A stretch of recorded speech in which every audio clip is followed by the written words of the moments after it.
I always heard the expression, nobody is perfect. If that is true, then I am normal. What I mean is that I am not perfect. My biggest fault, which I have under control, is the most serious one. I love to start fires.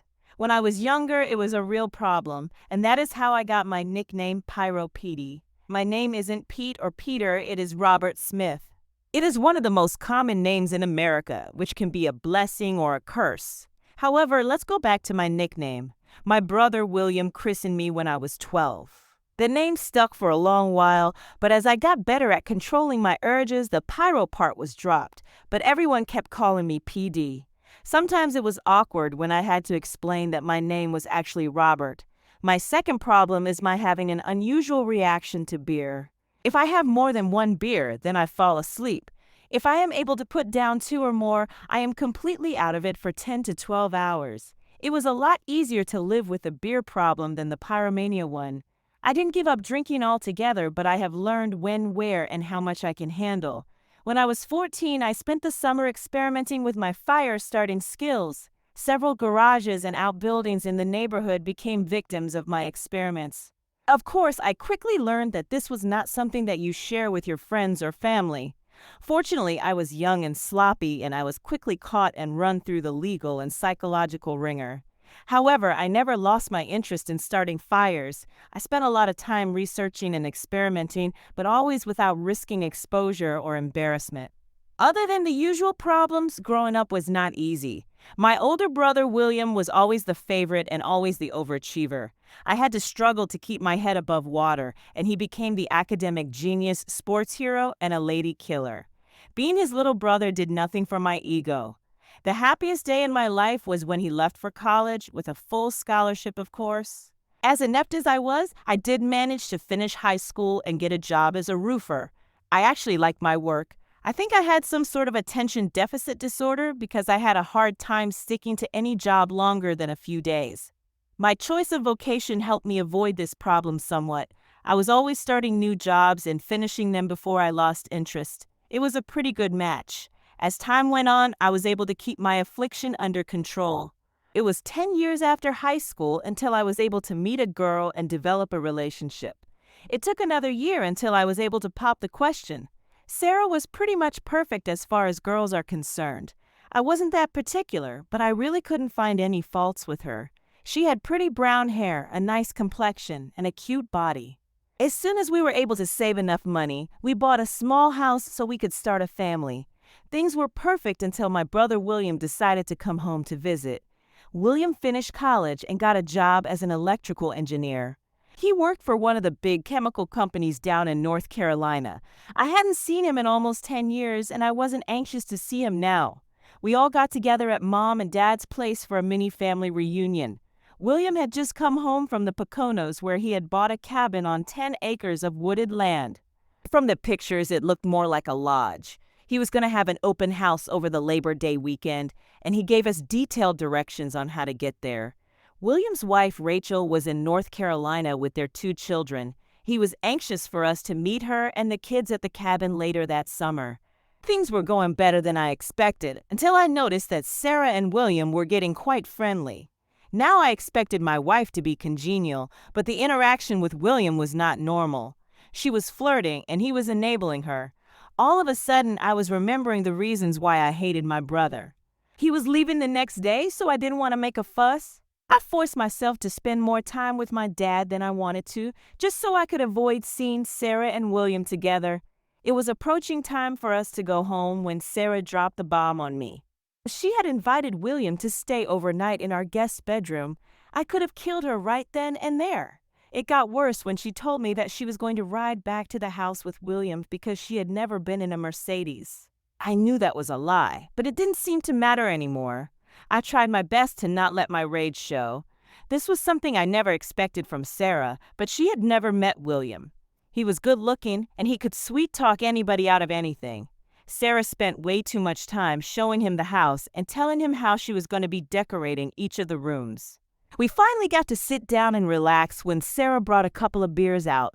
Normally, I drink 2 or 3 beers a month, and only when I am going to be staying home and going straight to bed. William looked over and smiled as he started to drink up. Sarah had a glass of wine that she was nursing. Hey, we have a can of those fancy mixed nuts in the pantry. Hold on a minute and I'll get them. The nice thing about Heinz is that you can't tell what is in the green bottle. The beer went down the sink. I came back with a can of nuts and a bottle of tap water. Up until this point, I still had to give Sarah the benefit of the doubt. We chatted for about 20 minutes and she appeared with 2 more Heinz. Now I knew that William and Sarah were up to no good. Both of them were aware of my beer problem, and both of them seemed to be using it to their advantage. I don't know what William did or said to Sarah, and I don't even know when he did it. Maybe they planned everything in the short car ride back to the house? It really didn't matter. I excused myself to go take a leak. The beer went down the toilet with the piss, and I returned with another full bottle of water. I noticed the smirk on William's face as I took a big gulp. That just ticked me off, but when I saw Sarah smile, I became enraged. Normally, after 2 bottles of beer, I am done for the night. It was easy to act sleepy, and I even put on a show of trying to stay awake. I finished the water in the second bottle and walked slowly into the kitchen. I made a production out of throwing the empty away and opening the refrigerator to get out a fresh one. When I returned with the third bottle, William was grinning from ear to ear and Sarah was blushing. I finished the water in the last bottle quickly, closed my eyes, and started breathing heavily as if I was sleeping. My wife and my brother were whispering quietly as they turned out the living room lights and went down the hallway to the bedroom. Both of them knew that I would be out for the night, dead to the world. I waited for about 20 minutes and then walked down to the bedroom. The door opened with no problem. The moonlight coming through the bedroom window made it easy to see my brother and my wife screwing on our bed. They had no idea that I was there watching. The night was still young and I had a 3-hour drive ahead of me. I will say this, that William drew a good map. I had no problem finding his cabin in the woods. It was a beautiful place and it had to have cost him well over $250,000. 30 minutes later, I was on my way home and the cabin was a large orange ball in my rearview mirror. I was sitting down the street from the house out of sight just as the sun was coming up. All of a sudden, Sarah appeared at the front door. She looked around, and when she saw that my truck was gone, she hurried back into the house. 10 minutes later, William came rushing out, got into his precious Mercedes, and sped up the street. It was still early, so I went to the IHOP for breakfast. Sarah started work at 8. At 10 after 8, our precious home and our life savings went up in smoke. I stood by the truck just for a moment to make sure that it started properly and then started downtown to close out our accounts. I was only able to get a couple $1,000s together. We weren't rich and buying the house took all of our money. When I returned to the house, the police and fire trucks were still all over the place. Sarah was there talking to the police. I walked over to her Focus and slid one of my special packages under the passenger's side. It was a mixture of gasoline and styrofoam with a small igniter, which made from a remote-controlled car. I am not sure, but I think Sarah saw me driving away as her precious little Ford burst into flames. My work here was done. Time to move on. I had never been to North Carolina before. It was pretty, but I wouldn't want to live there. It took me 2 days to find where William lived. Damn, his house was nicer than the cabin. It must have been about 6,000 square feet with a 3-car garage. I had to park several blocks away to watch the house. My old truck in that neighborhood would have aroused suspicion. I never saw William, but his wife Rachel brought their 2 kids out to catch the school bus. A short while later, she backed out of the garage driving a Subaru Outback. It had a tag advertising a local real estate company on the front. I had no trouble getting into the house. You would have thought that they would have a security system, but they didn't. No one would dare rob William. William wasn't home, but his Mercedes was in the garage along with a nice little Harley Davidson. Actually, it was a big Harley. I made a quick sweep through the house to make sure it was empty and found that it wasn't.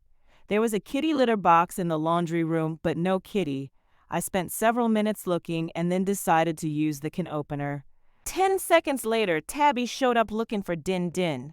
A few minutes after that, he was comfortable in the cat carrier that I had found in the garage. Old North Realtors wasn't hard to find. I only had to ask directions once. I walked into the front door and asked for Rachel Smith. A short while later, she came out and I handed her the cat cage. She looked at the cat and then at me just for a moment. Oh no, Petey, you didn't. Please say you didn't. We had never met, but she instantly knew who I was. I am sorry. It had to be done. I didn't want to hurt your cat. Why, Petey? Why? What is so bad that you would burn your own brother's house down? You'll have to ask him. I'll call you in a week. If he hasn't told you by then, I will tell you. We were interrupted by an excited man rushing in the door. Call the fire department. There is a car burning in the parking lot. Hurry. Rachel looked at me and I just shrugged my shoulders and turned away. I heard the office secretary telling my sister-in-law that the fire department, I was a fireman, was that all of the roofers seemed to be Mexican. They were working in teams and the quality of the work was excellent. My hopes of getting some work seemed dim until I noticed an ad in the local paper for insurance roofing inspectors. I tried to clean up the best that I could with the few clothes that I had with me. Apparently it was enough because I got the job right away. They paid to send me to Mobile for 2 weeks training, and then I was a fully qualified insurance adjuster for one of the major companies. They had so many claims pending that I had enough work to keep me busy for at least 6 months. I used my own name and my own social security number with no problems. I am sure that several law enforcement agencies were looking for me, but not in Alabama. I got a small apartment and then sold my old truck. The insurance agency provided me with a vehicle along with extra money for gas and maintenance. Clean and stayed out of trouble. Shortly after I got settled in, I called my brother's wife. She said that William claimed to have no idea what drove me to go on my arson spree. I had promised that I would tell her what happened if William refused to, but I decided to change my mind. I told her that since he refused to be honest with her, I would have to return at a later date. She sounded worried when I hung up. My new job forced me to clean up my appearance. I had to keep my hair cut and trimmed, and I also had to shave every day.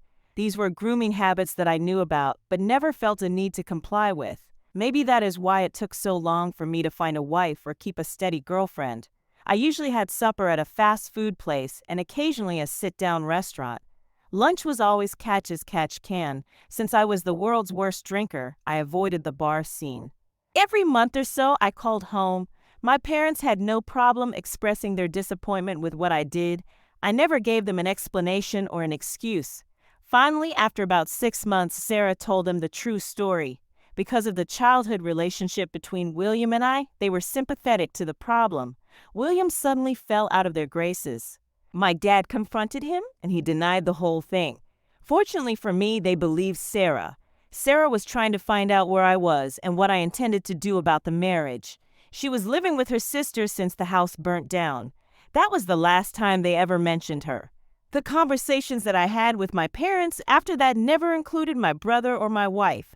My parents knew that the only way I would continue to contact them was if they avoided those two subjects. I did my job and I did it well. A lot of the local churches offered free English as second language classes. I was soon sitting in on these classes and learning Spanish. I made several friends during this time. Some of them were roofers that I had contact with when I was working. There were also a few bricklayers, carpenters, and concrete workers. They worked their asses off during the day but never missed their ESOL classes at night. They used to joke about their kids who attended the public schools and spoke perfect English with no accent. Many of the wives attended the classes with them.